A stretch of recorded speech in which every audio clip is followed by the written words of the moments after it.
Көп айымдар мен жолдошум менен жашаган жашоомо уже чыдабай калдым, уже болбой калдым, болду мен ажырашам дешет. Дал ошол ажырашуу эртеңки жашообузга кандай таасирин тийгизет? Туура, биз бүгүнкү күндө жолдошубуздан кутулуп кетишибиз мүмкүн.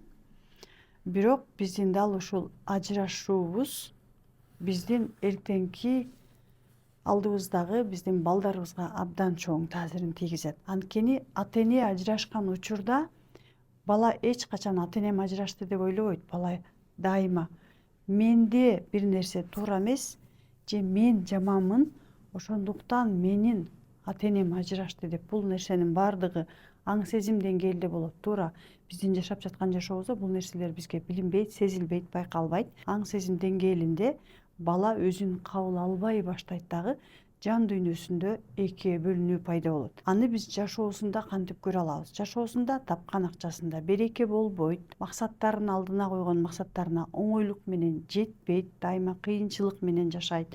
Жана ошондой эле ата энесинин ортосундагы мамиле кандай болсо, кыздын дагы уулдун дагы мамилесинде көптөгөн көйгөйлөр болот.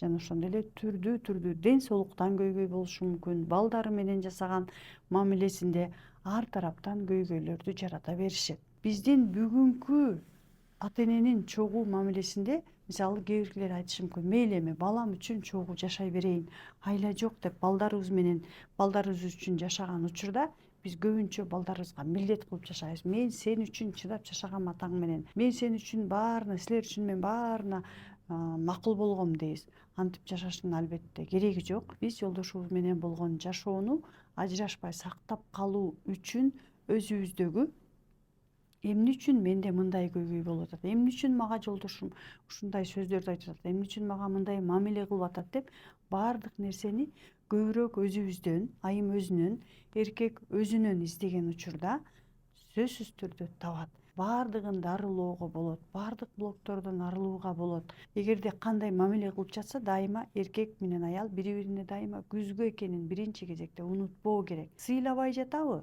аялын, демек аял өзүн өзү сыйлабай жатат. Жолдошун сүйбөй жатабы, демек мырза өзүн өзү сүйбөй жатат.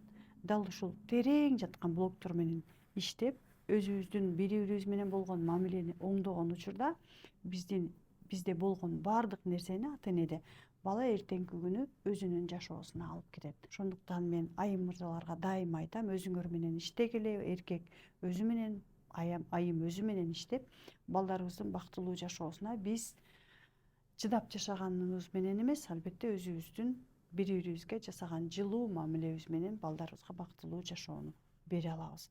Мен